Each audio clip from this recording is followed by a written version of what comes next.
Welcome to my YouTube channel. I'm your entrepreneurship tutor, Professor Henry Bwisa, Jomo Kenyatta University of Agriculture and Technology in Kenya. Today, I want to join the never-ending debate on competency and the Kenya's competency-based curriculum. We are asking, does it really give competencies? And I want to dedicate this to my colleague teachers, to educational administrators, to parents, and anyone who wants to understand more about CBC, Competency-Based Curriculum. Right, look at that. This is a long time ago. A scholar says, if you want to be successful, don't seek success, seek competence, empowerment. Do nothing short of the best that you can do. And another one says, all students deserve access to an education that prepares them to succeed outside the classroom. And another one, these are famous quotes. If a child can't learn the way we teach, maybe we should teach the way they learn. Look at that scholarship. And somebody further, John Deakin, the end of education is to see men made whole, both in competency and in conscience. So, competency is a word on lips of many, and it started long time ago. Now, as a way of introduction, I want to say that in the 1980s, Kenya faced a graduate and indeed general unemployment crisis. In 1985, arising out of the concerns that Kenya's basic education or academic education lacked the necessary content to promote widespread, sustainable, call it self-employment, the 844 system of education was introduced. In 1986, Sessional Paper No. 1 of 1986 on Economic Management for Renewed Growth, emphasizing the need for small enterprises to provide the bulk of the 400,000 new jobs then the country aspired to generate annually from 1986 to the year 2000. The paper was published. In 1990, the University of Illinois in the USA, master's and PhD entrepreneurship degree were housed at the Kenya Technical Teachers College, the then KTTC. In 1992, JKUAT became the first university in Africa to establish master's and PhD entrepreneurship degrees. We actually simply institutionalized the 1990 program, which was of the University of Illinois. And I am proud to say at JKUAT, I led the committee that institutionalized that entrepreneurship program in our universities. What I will say, all these efforts were directed at imparting sustainable or self-employment competencies in the learners. But wait a minute. What is competence? Of course, many views exist. But just before we go further, please subscribe, leave a comment after this video, share, yes, like, comment, share, subscribe. Now, it's going to be a rather long video. Please watch up to the end. Now, here is the traditional model of educational philosophy. There it is. Go to any educational book. Teachers who are here, we know we have that triangle of success, that at school we give the knowledge, skills, and attitudes necessary for the learner to go out and be successful in the world. Now, look at these three: knowledge, skills, attitudes. The aspect of competency is missing. So the basics, theories, information, facts, figures, description, learning, science, etc., that are in this KSA model are short of competence. But then what's competence? Competence is a combination of skills, job attitude, and the knowledge which is reflected in job behavior that can be observed, measured, and evaluated. Those are not my words. I've given you the source of that definition. Then there's another source. Competency is the capability to apply or use the set of related knowledge, skills, and abilities required to successfully perform critical work functions or tasks in a defined work setting. Now, how is competency normally verified? There are many approaches. You can have a structured learning environment, on-the-job training, off-the-job training, and other relevant work experiences. As we go further, you will see that the CBC is employing one of these. So again, the pedagogical implications. Competency, results from knowledge, skills, and attitudes. That is what we give normally in the standard pedagogical process.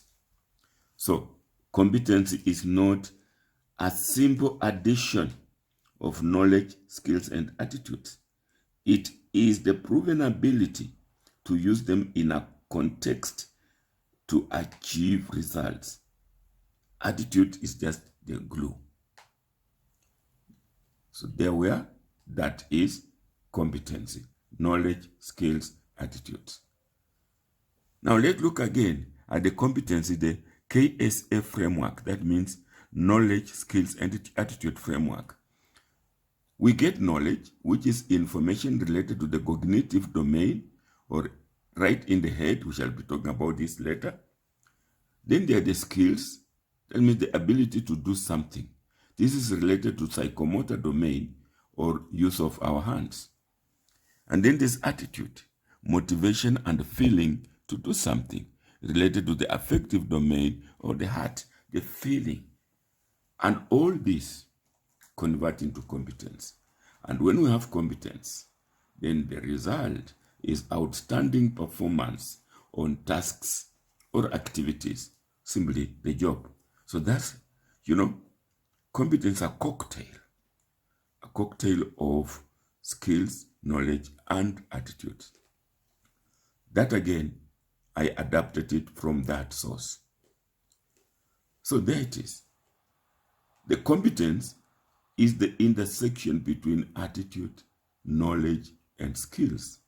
That giving knowledge alone, separate from attitude, separate from skills, may not give competence. So, problem solving, when we talk of knowledge, problem solving, visualizing, and conceptualizing intangibles, that is answering what and why, simply in the head, using our head. Attitude is motivation, the heart, the feeling, the humanity-centered passion, and the curiosity to design solutions that are right for people and the planet. And the skills are the hands, skills and tools, the practical skills, the technical abilities to enable the end goal to be achieved. You can see, when all those three, the head, the hand, and the heart, mix in the middle, that is competence.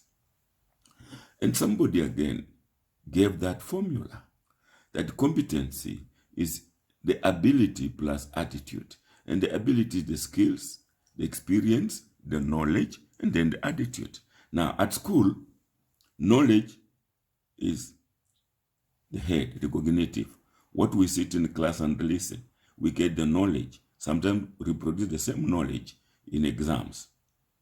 Attitude is the heart, the feeling, the motivation. Indeed, sometimes you get students or pupils who are not motivated to work, to come to school, to read. So, with motivating them, giving the attitude, like we can say, self-employment attitude is almost zero in many of our students and pupils because the system of the education system does not motivate self-employment.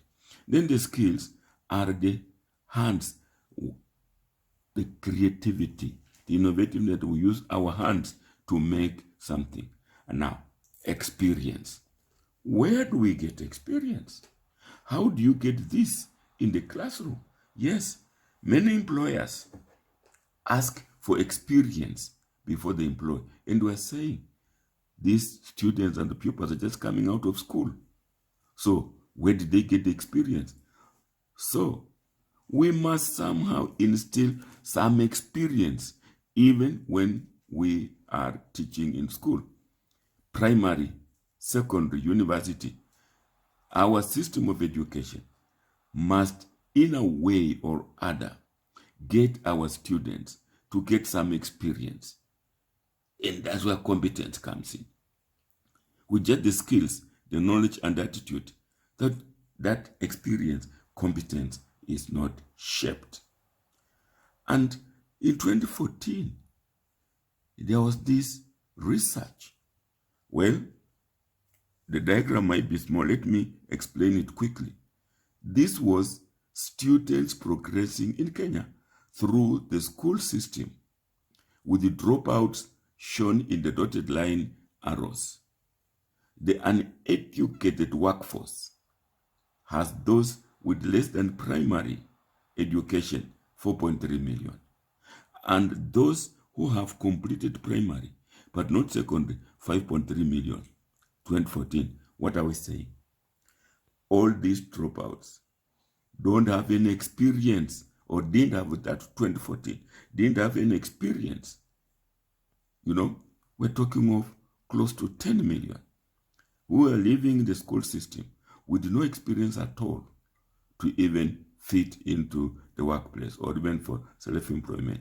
And the same research went on and looked at some of the reasons, the main skills challenges for the public education system by level. That is in Kenya still. The level, tertiary, that is university and TVET. The main skills challenges, the soft skills, the technical skills including ICT, may be out of date or irrelevant, particularly for university students. That was 2014. And therefore, the root causes are given for all, both the tertiary and secondary. Secondary level also challenges soft skills. Few technical skills, including ICT, particularly among Form 4 graduates. Proficiency in literacy and numeracy not assured for less than second graduates. And at primary level, standard 8, basic literacy and numeracy. So, main causes, information asymmetry, at university and secondary. Curriculum and the teaching methods promote theoretical knowledge and rote learning. Applied learning opportunities generally ineffective, particularly at the university, or absent at Form 4.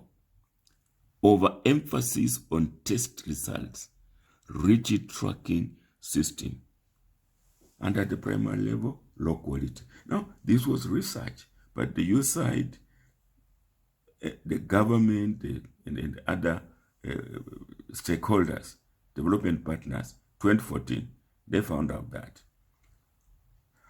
Now, some few facts. 2017, the competence is hoped to be achieved by the more than 30 years existence of 844 and the nearly 30 years existence of entrepreneurial education are ill achieved by 2017. I would say even by now. 2017, 80% of the unemployed were the youth. The rate of unemployment in Mombasa is estimated, for example, at 44% at that source. It's not my words. 2017, training needs analysis for primary school education was done by the Kenya Institute of Curriculum Development and recommended change of emphasis from the tradition of chalk and talk teaching to focusing on the student. The competence-based curriculum is introduced in a largely top-down approach. What do I mean by top-down approach? One would say that it was hurriedly imposed on the key stakeholders. 2020, we're being told 30% of Kenyan youth are unemployed. So these are facts that faced our education, and again, they still face our education. So then, who is a competent graduate? At any level of education ladder, a competent graduate is one who has the right knowledge, skills, and attitudes that the graduate needs to successfully navigate their personal journeys in learning, living, and working. So, let's walk down the historical road of philosophies about the process of producing graduates. Yes. In 450 BC,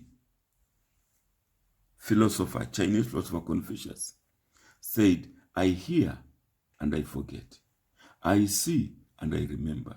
I do and I understand. Now listen to what somebody said about it. For this video, I'm going to answer and give a short explanation about the code hear and forget, see and remember, do and understand. As far as I remember, this code is from Confucius. It's quite popular, it's popular since it has a specific meaning. It focuses on true learning and the value of learning. Thus, this code really captures my attention. When I analyze this code, it is somehow difficult to understand the whole code. But when you dig into its meaning, this just means about learning. This code wanted to tell us that people can actually learn something well only if they take an active part in learning. And I agree with this one. First of all, simple listening without any practice is one of the useless ways to study. Yes, 450 BC, we are told just listening. That means sitting in a lecture hall, sitting in a classroom, listening to a teacher. Like this gentleman says, is one of the useless methods of teaching. So that was 450 BC. Of course, listening, lecturing, teacher telling students has prevailed over the years.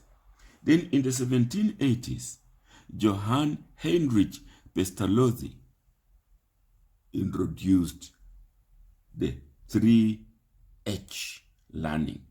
Learning by the head, the heart, and the hands. Let's listen to what others say. Understand from you about the 3H model. I am happy that you brought up this topic. So, this model was developed through understanding sustainable education, transformative learning theories, and finally, experiential learning.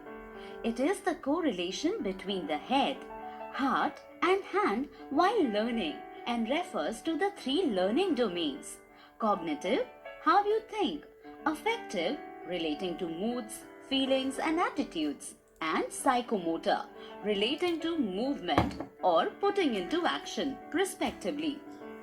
Yes, you can see the 3H corresponds well with the 450 BC Confucian. You know, the head means I hear and I forget. The heart means I see and I remember. I feel it, I remember. But the hands means I do I use my hands and I understand. And then in 1946, Edgar Dale produced what we call the cone of experience. Let's listen to it. The learning pyramid. Research shows that varying your study methods and materials will improve your retention and recall of information.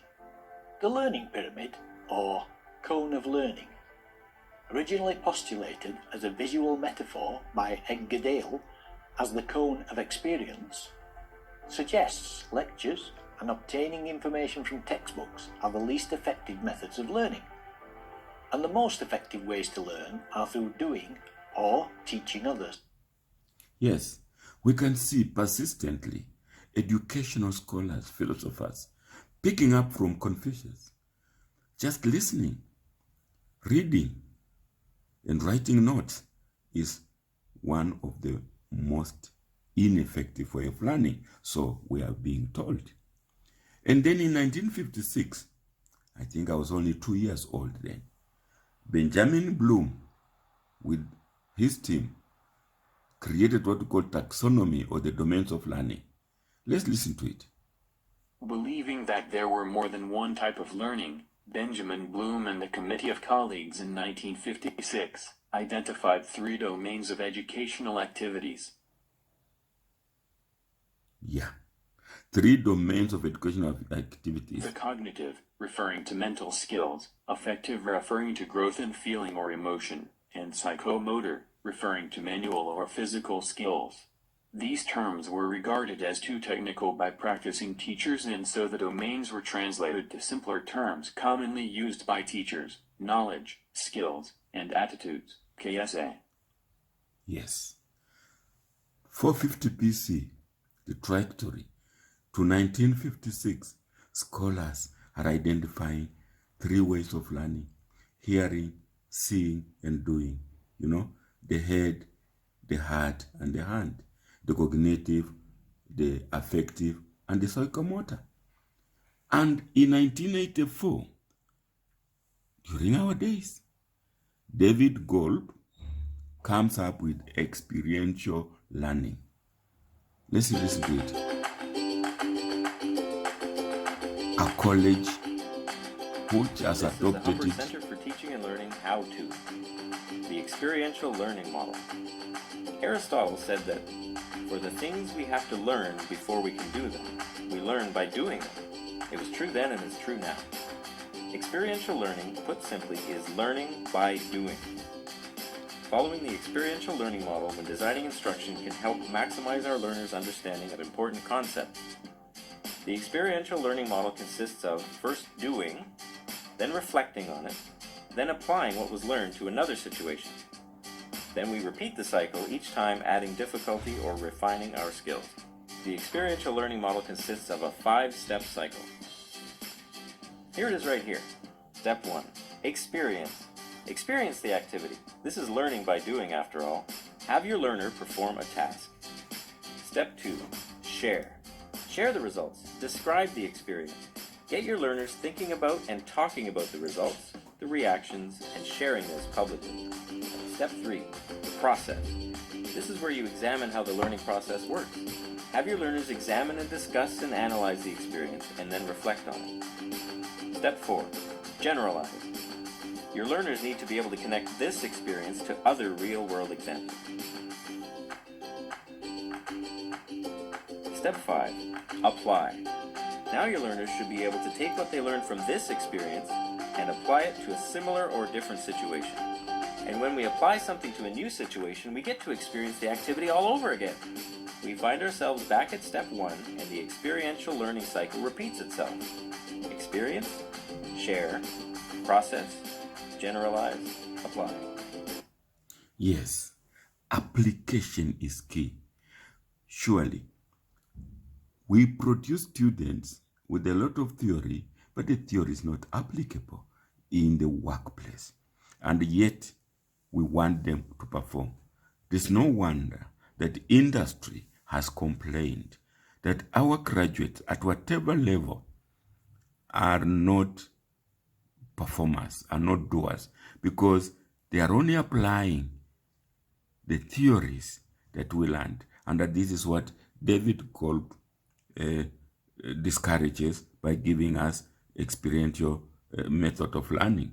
And if you have noticed, it has been development from 450 piece Confucius, 1780s, the head, the hand, the cognitive, and the cone of learning up to this experiential learning.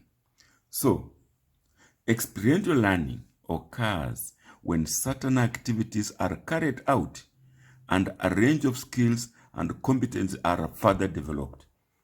Yeah, you can look at what the 844 is doing now. They have those jams, Experiential learning is typical of the shift from subject-centered curricula and the teacher-centered instruction to student-centered experience and how it can be activated as part of learning. The teacher needs to create the conditions that provide learning experiences. The implications for the teacher can be deduced from the two parts of the expression experiential learning. Now, wait a minute. We are not saying that lectures are not good. We are saying a combination, a good mix of the knowledge, the skills, and the attitude is what we need, not throwing lectures through the window. So now we want to look at the Kenya's CBC, Competence-Based Curriculum and Experiential Learning. Are there any parallels? Yes, we want to look at that now. Kenya's CBC and Experiential Learning, any parallels? Look, Confucius said, I hear and I forget. Pestalozzi said, using the head. Edgar says, hearing. And Bloom's cognitive.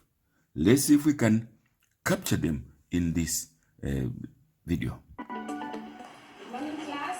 This is a teacher teaching CBC.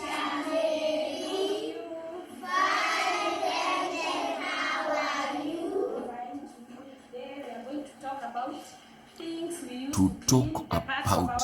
The teacher is talking. Do you remember what we learned yesterday? Do they remember? We learned yesterday. Bloom's taxonomy. Remembering. Yes, and clap for her. So this teacher is introducing, first of all, use the basics, the cognitive domain, the head, talk to the people, talking to the children. That's like the first step in teaching.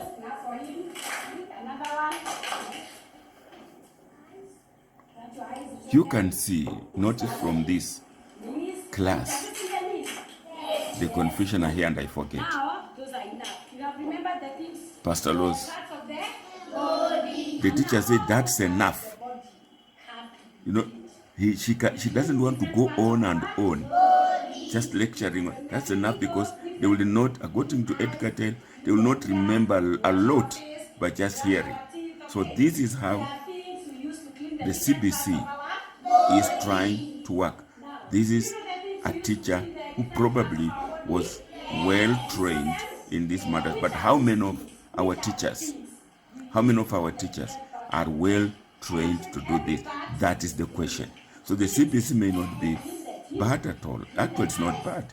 It is the implementation and who is implementing it and how it was introduced. Otherwise, look, we can see on that. Let's go to the next. Here is, I want you to filter the confusion. I hear and I forget. I see and I remember. Then Pestalozzi, head and heart, and Edgar's hear and see.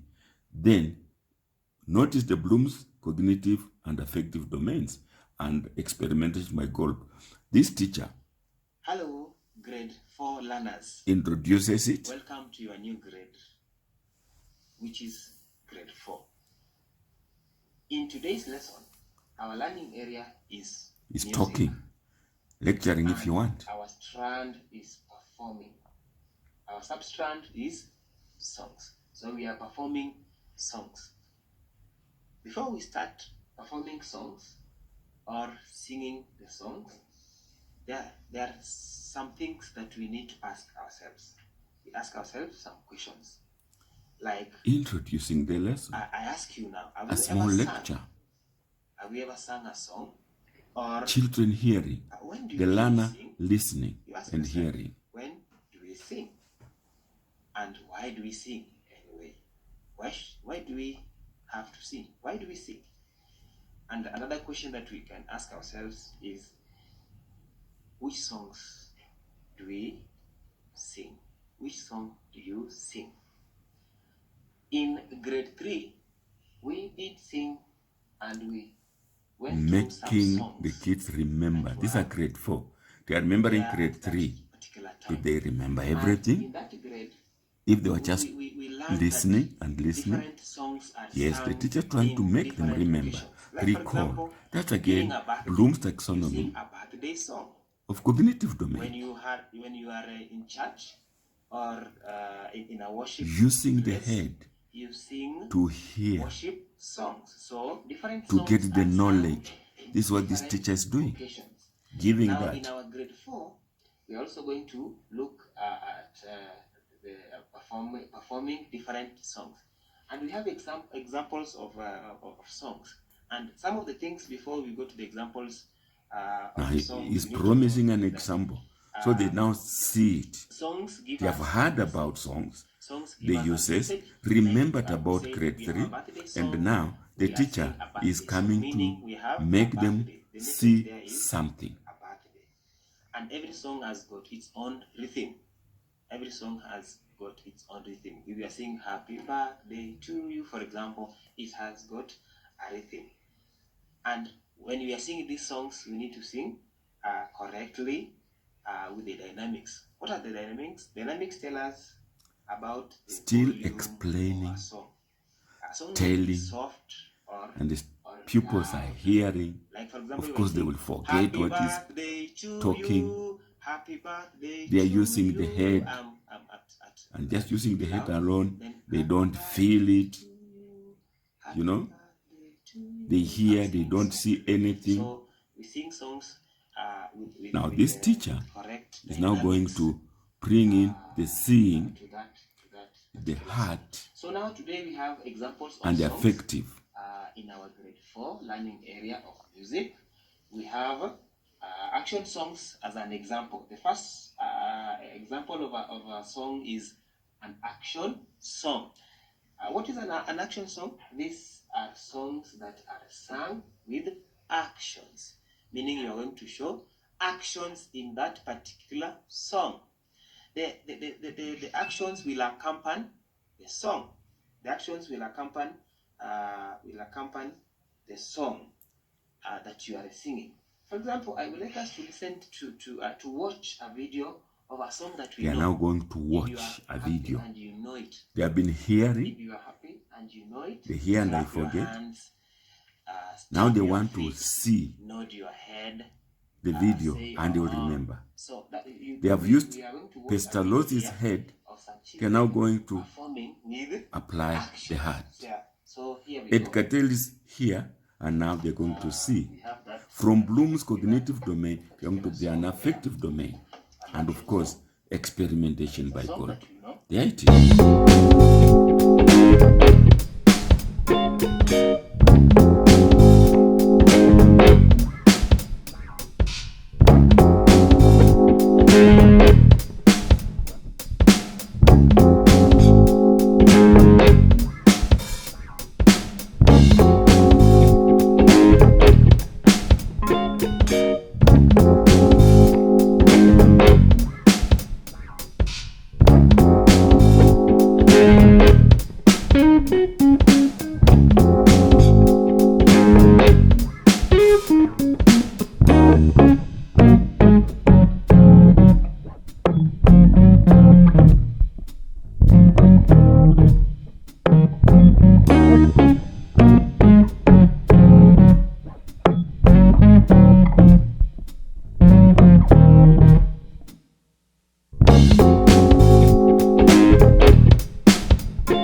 Repeat.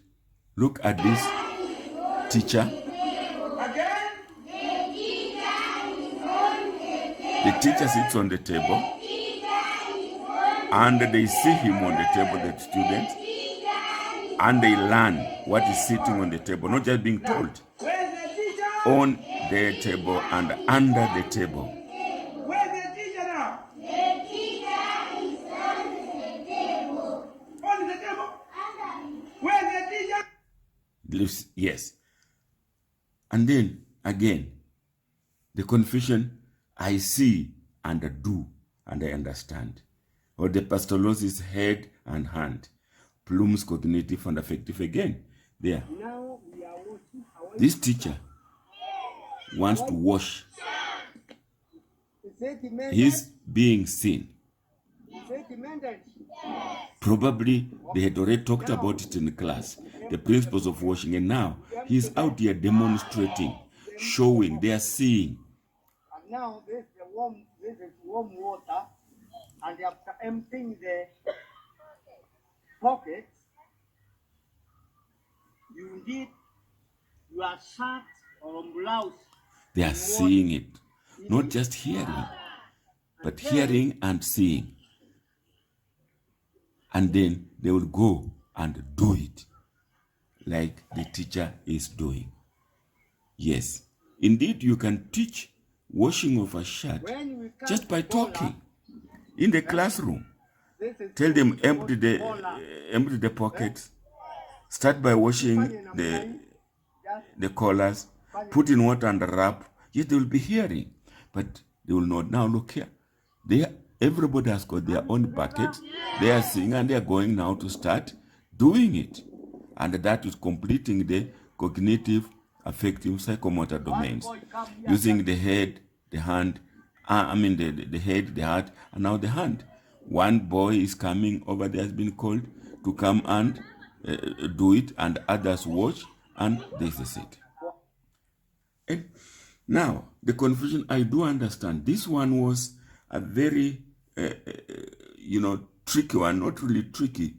Some have seen it as controversial. Some have, but again, look at it and you see the domains of learning. Yes. With the help of your parents or guardians, that was the assignment. Organize a crusade at your nearest market where you will preach and conduct prayers. Take photographs of these events, write a report, and present in class. Yes. This child must have seen people preaching and noticed talent. Not everybody can do what, not every child can do what he's doing.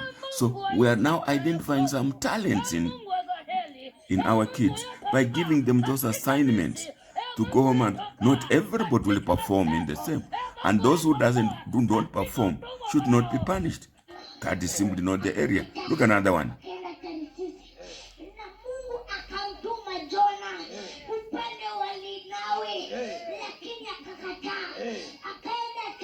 That's it.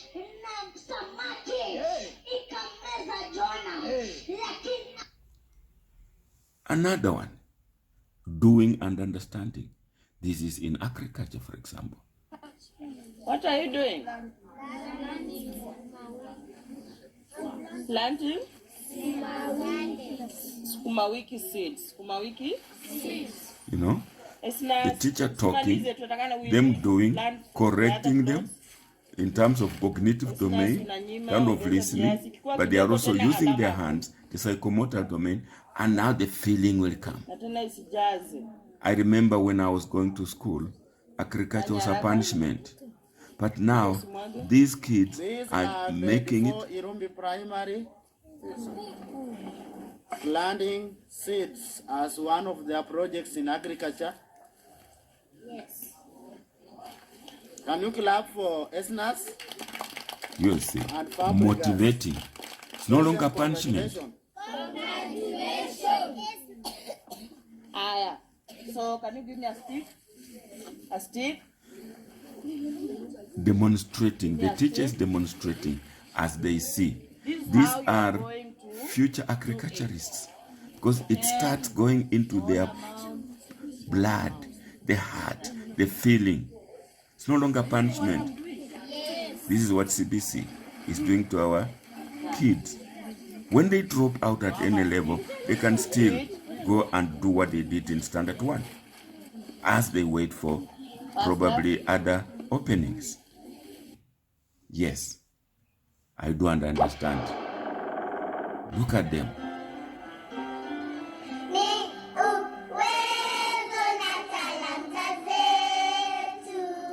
Talanta zetu.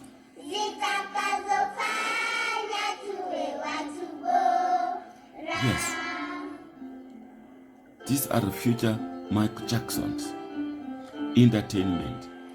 They could be in the love industry, you know. The love industry that is now picked up and indeed, you know, doing very well for people, for the youth acting in it, or may who have made it their careers. There it is. But you know, it is not just in Kenya only. Look at this. This is a class somewhere. Look at that. Acting, pretending, feeling, and there it is. Look at it carefully and see how competencies are being taught. This is a bus in a classroom. Look at it. There it is.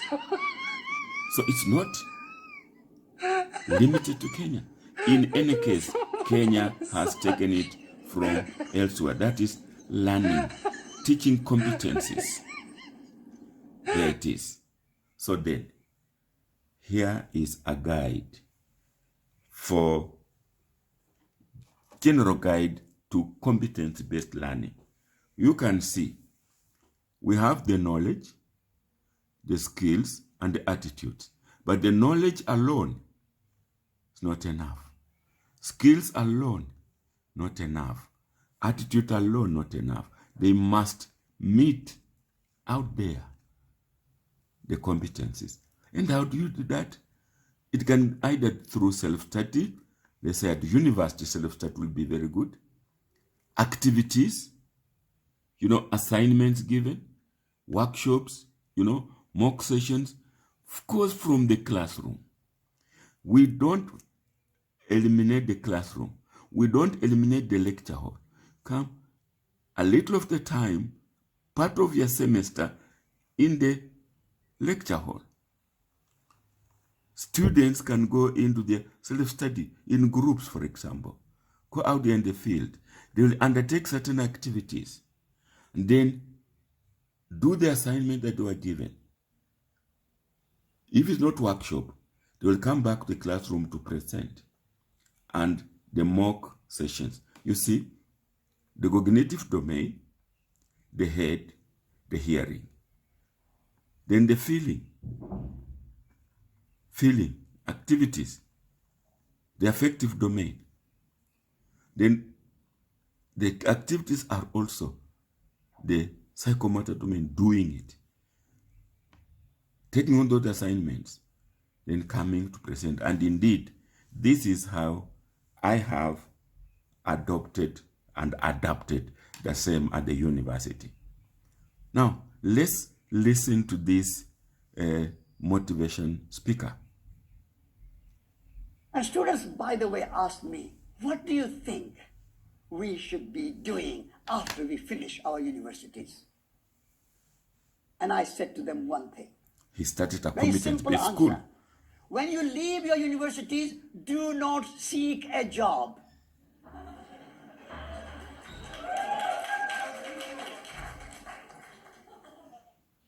Go and create a job. University Job students. and employment is employment. When you become an employee, you suspend your creativity, you suspend your imagination, you suspend your ingenuity, and you are just following the orders of your boss, of your company, of the rules and regulations and you have very little chance to be yourself and your creative self. But when you have a livelihood, like the Buddhist term, right livelihood, when you have a livelihood, the livelihood is coming from your heart. You are the creator. You are the master of your destiny. You are finding a new path and creating, making something. In our modern universities of last 200 years, famous universities, one thing they teach is doing anything by hand, manual work, is undignified.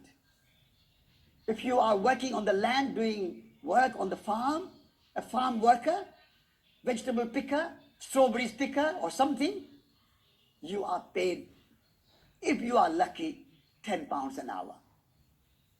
But if you sit in front of a computer and fiddle with figures in a bank, you are paid maybe 10,000 pounds. Why? Is producing food less important than fiddling with the figures? I would like to see the farm worker paid 10,000 pounds and banker paid 10 pounds.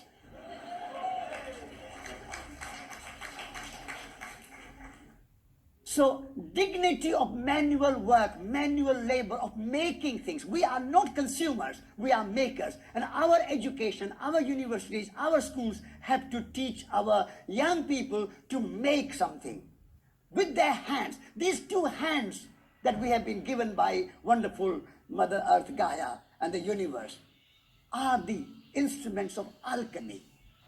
They can transform base material into something extraordinary. You take a lump of clay, a potter, like a Bernard Leach or some other great potter, turn that little piece of clay into a beautiful, glazed, drawn, designed, beautiful pot. What a wonderful alchemy. A worker, a gardener, a farmer, a laborer is putting a seed into the ground. That little apple seed into the soil. And with nurturing, that seed is transformed into a beautiful tree. And those branches and the leaves and the blossom and the fruit, sweet, aromatic, fragrant, delicious, nourishing. Who did that transformation? What is that alchemy there? These two hands. And what are we teaching our young people in educational systems? In our schools and universities, starting from primary school, every child needs a mobile phone and a computer. Even in schools, we need to teach our children to use their hands. And then we need to teach our children to feel heart. Feel how we relate to each other, how we relate to the tree, how we look at the tree in amazement, in wonder, awe and wonder what a tree, a miracle is. Coming out of that seed into that beautiful tree, apple tree, where the apples are blossoming, apples are growing, ripening, and the sun is ripening. Observing nature has almost gone out of our universities and colleges and universities and schools. I would like to see every school in Britain having a garden. Every school and university in Britain should have a kitchen. Not that ghastly food that is served in university canteens and the school canteens. Somewhere mass-produced food, packaged, brought, cooked and heated in microwave and served to children, which is so tasteless. Why not children participate in cooking and gardening? That would be my ideal. So I started a small school in Heartland, where I said to children, your classroom is your kitchen. And before we teach you Darwin and Shakespeare and Newton and Galileo and anything else, learn how to bake bread. You are not going to be fed by Galileo and Newton and Darwin and Shakespeare.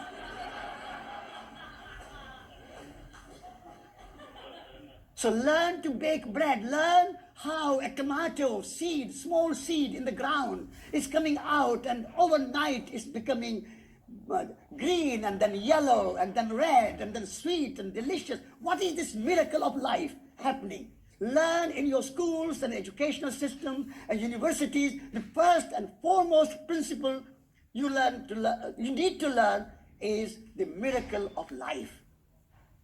And then all other subjects are added to it. Then we will teach you Darwin and Galileo and Newton and James Lovelock and Lynn Margulis and Rupert Sheldrake and Vandana Shiva and all the great teachers that we have. The nature is the greatest teacher. My mother used to say that nature is even greater teacher than the Buddha. Can you believe that?